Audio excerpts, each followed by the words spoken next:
Hello, on se retrouve dans une nouvelle vidéo et aujourd'hui je vais vous parler de mon expérience avec le tire-lait. J'ai une petite tasse de tisane d'allaitement. D'ailleurs, à propos des tisanes d'allaitement, faites attention parce qu'il y a des ingrédients qui font partie des compléments alimentaires pour l'allaitement, des tisanes d'allaitement, etc. qui sont maintenant controversés. Il y a eu des études qui ont été faites, je vous mettrai les liens en barre d'infos. Si vous en avez acheté qui contiennent ça, pas de panique, juste n'en abusez pas quoi. Pas plus d'une tasse par jour. Bref, mon expérience avec le tire-lait, je vous avais dit d'ailleurs dans un live que j'avais un peu une relation un peu amour-haine avec le tire-lait, on va dire. Parce que d'un côté, je trouve ça satisfaisant de tirer son lait, de voir qu'on a du lait, etc. Et d'un côté, j'aimerais tellement avoir un allaitement linéaire qui se déroule bien sans avoir besoin de tirer mon lait, sans même avoir de tire-lait. Il y a des personnes qui n'en ont pas et qui n'en ont pas durant tout leur allaitement. Bon, ça veut dire que tu fais pas garder ton bébé ou alors compliqué. C'est vrai que ça m'a sauvé plus d'une fois d'avoir du lait en stock. Ça m'a permis de retrouver un peu une vie sociale. Ça m'a permis de retourner au sport. Ça m'a permis de faire des soirées, que ce soit avec mes potes, que ce soit avec mon copain, etc. Donc ça sauve bien, mais j'ai commencé le tire-lait parce que l'allaitement était un peu compliqué. Donc on revient au mois de mars, 7 mars 2024, j'accouche, tout se passe bien, première tétée, allaitait super bien. À la maternité, ils nous conseillent de faire de l'expression manuelle pour récolter les quelques millilitres qu'on a pour donner en complément à la seringue pour les aider pour la prise de poids. Donc c'est ce que je fais, donc au début je tire 2, 3, 4, 5 millilitres. Et puis les jours avancent et Alec perd du poids, donc ce qui est normal dans les premiers jours d'un bébé de perdre du poids, sauf qu'il perd plus de 10% de son poids. Et là, à ce moment-là, les filles de la maternité me disent il va falloir donner des compléments à la seringue. Là-bas, elle donne pas du tout de biberon, ou alors peut-être que si moi j'avais demandé oui, mais sinon le biberon c'est... On n'en a même pas discuté, c'était même pas une option et moi ça me va très bien parce que je ne voulais pas mettre en place forcément des biberons tout de suite parce que ça risque plus de mettre en péril l'allaitement. Donc elle m'emmène un tire-lait donc qui est le Medela Symphony, je vous mettrai une photo juste ici. Nous c'est celui qu'on utilise en néonat là où je travaille, donc je le connaissais bien celui-là, donc ça m'allait très bien que ce soit celui-ci. Elle me mesure les tétrelles, j'étais en 24 je crois. Je tire mon lait donc assez rapidement j'arrive à tirer des bonnes quantités. Une fois que j'ai eu la montée de lait, franchement je tirais plus de 50 millilitres, donc c'était plutôt pas mal. On n'avait pas de soucis au niveau de la lactation, au niveau de quantité de lait. Et puis finalement quand je tire, je me rends compte que, je sais pas, j'ai l'impression que le mamelon ne bouge plus dans le tire-lait, donc je me dis ah mince c'est trop petit, est-ce que je peux avoir du 27? Donc elle me donne du 27, puisque à l'hôpital elles ont des très grandes tailles de tétrelles, mais les petites tailles, bref, on en reparlera plus tard. Donc je tire mon lait, je donne les compléments à la seringue. Mais bon ça je vous en ai parlé un peu plus dans ma vidéo sur l'allaitement maternel en général. Une fois rentrée à la maison, je me rends compte à nouveau que les mamans bougent quasiment plus dans la tétrelle. Donc je me dis mince, c'est encore trop petit. Donc je commande des tétrelles en 30 mm. Je vais vous montrer ce que ça fait comme diamètre. Donc clairement c'est ça. Je sais pas si vous vous rendez compte de la taille. C'est énorme. Comment juste un mamelon peut être aussi gros que ça? Si vous voulez voir sur la petite réglette, le 30 il est où? Le 30 il est là. Énorme, c'est ça 30. Actuellement je suis plutôt sur ça. Mais on en reparlera après, mais je sais pas si vous voyez la différence. Même si la taille change. Par exemple à la maternité, je sais que je faisais pas du 15 ou du 16. À la maternité c'était un peu plus gros parce qu'avec la montée de lait, avec les hormones, etc.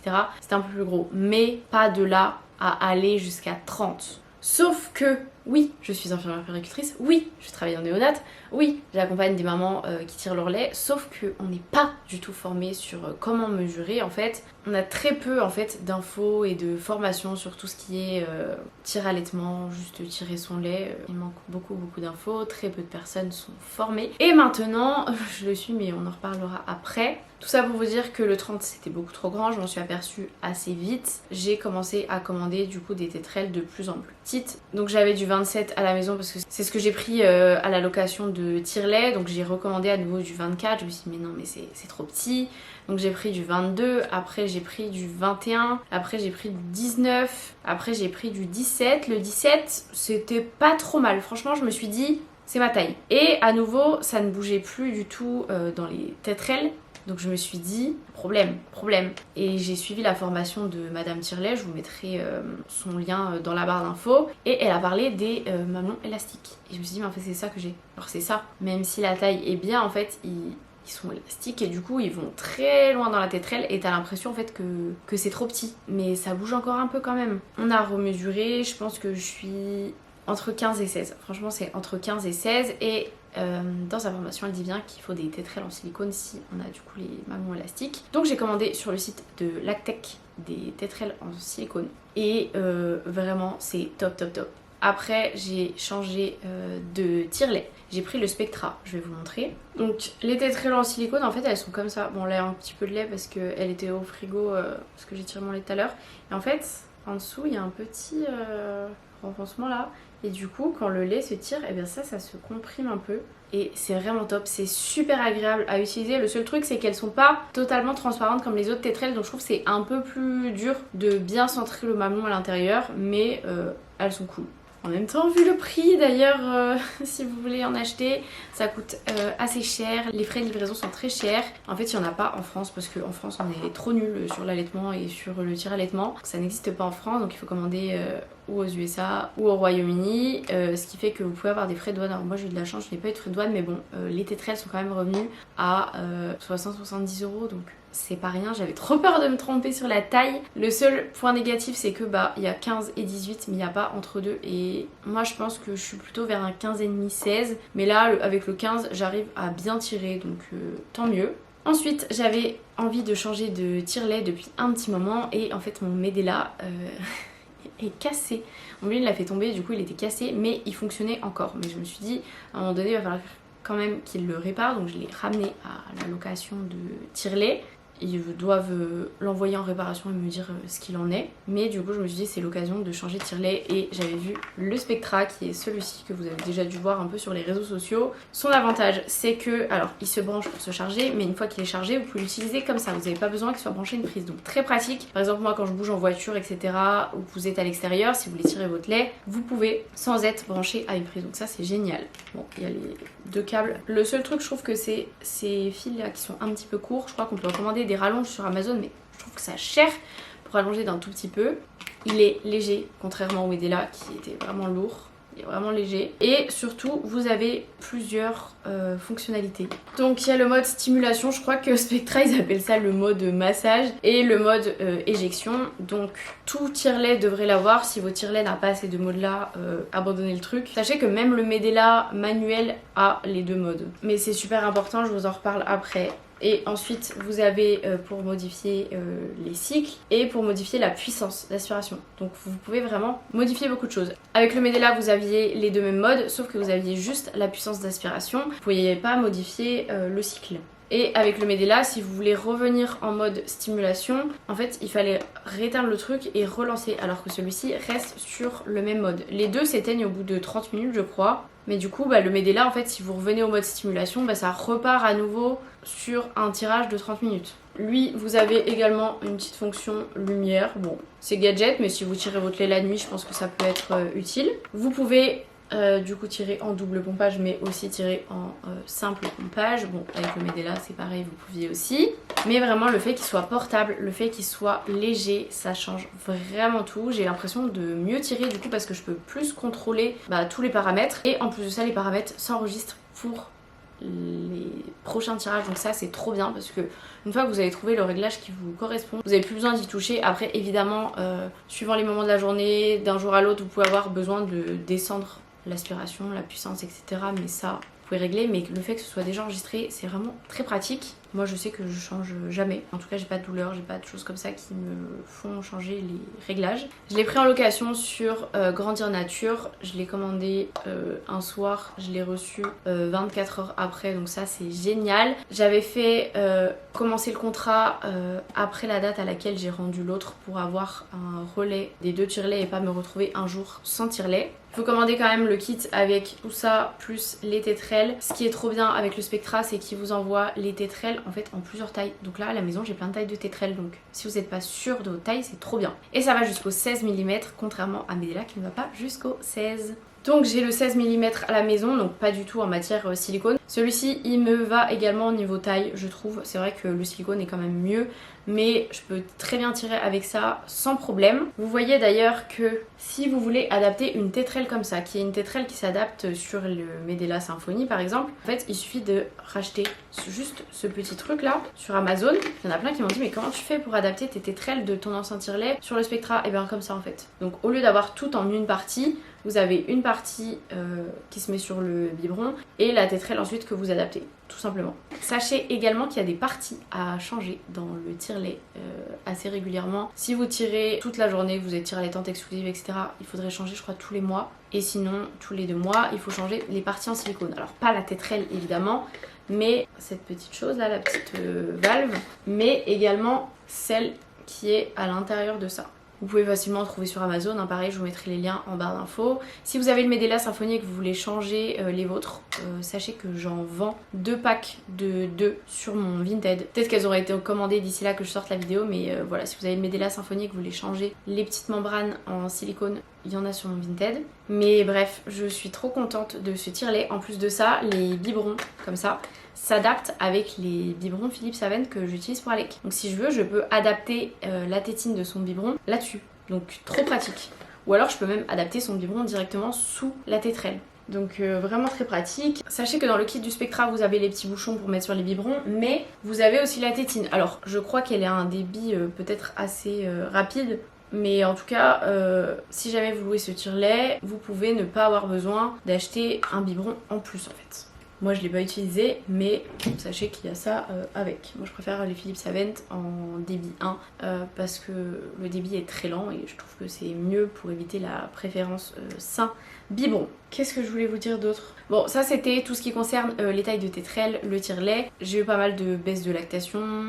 Alec t'était pas forcément super efficacement. J'avais un REF au début, donc un réflexe d'éjection fort, qui fait que Alec faisait un petit peu le flemmard, puisque le lait coulait très vite et un peu tout seul. Il se laissait un petit peu faire quoi. Ensuite on m'a demandé un petit peu tout ce qui était rythme de tirage, conservation du lait, tout ça tout ça. Rythme de tirage, alors j'ai pas de rythme particulier quand il est chez la nounou. Généralement je lui laisse pour 2 biberons, des fois il en prend qu'un, des fois il en prend 2 mais c'est un peu plus rare. Donc ce que je fais c'est que j'essaye de tirer du coup 2 fois. En fait quand je le fais garder j'essaye de tirer le même nombre de fois que le nombre de biberons qu'il aura pris. Alors quand je le fais garder la nuit parce que je sors, que je vais en soirée, si je suis en soirée techno par exemple, je ne vais pas pouvoir tirer mon lait dans la nuit, donc je tire juste avant de le laisser et quand je rentre à la maison.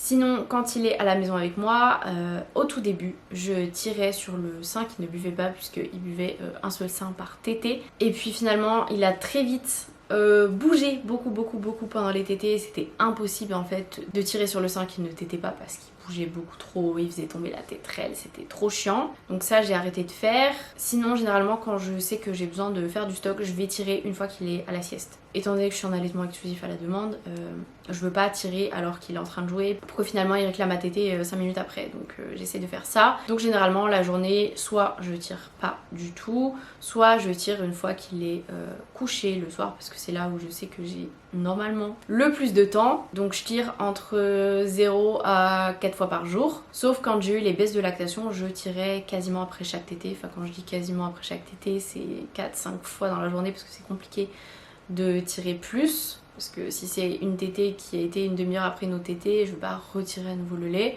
Et parfois je faisais des séances de power pumping. Donc en gros vous tirez pendant 20 minutes, vous faites une pause de 10 minutes, vous tirez pendant 10 minutes, vous faites une pause de 10 minutes, vous tirez pendant 10 minutes. On s'en fiche un petit peu de la quantité quand vous faites du power pumping. L'objectif c'est de stimuler un max la lactation, de faire plusieurs réflexes d'éjection. Sachez que vous pouvez le faire ça avec une séance de tire-lait classique on va dire. Moi je sais qu'en une demi-heure de tirage j'arrive à avoir 2 ou 3 réflexes d'éjection. C'est là que les modes sur le tire-lait sont intéressants puisque au tout début de la tétée vous mettez en mode stimulation, donc ça stimule, ça stimule, ça stimule, ça stimule. Dès que vous voyez qu'il y a des jets qui commencent à arriver, là vous mettez en mode expression, donc ça va vraiment éjecter le lait. Vous allez sentir que c'est beaucoup plus lent au niveau du rythme. Et quand vous voyez que ça y est, ça coule plus, la plupart des gens vont se dire bon bah allez, j'arrête de tirer mon lait. Donc moi généralement ça prend moins de 10 minutes ça, que ça coule plus du tout. Donc je mets à nouveau en mode stimulation, là ça va stimuler, stimuler, stimuler. Et normalement, au bout de quelques minutes, ça va ressortir à nouveau comme des jets. C'est là qu'avec le Medela, c'est pas pratique parce que le Medela, le mode stimulation, je crois qu'il s'arrête au bout de 2 minutes, sauf que des fois, en fait, il faut plus de 2 minutes pour ça.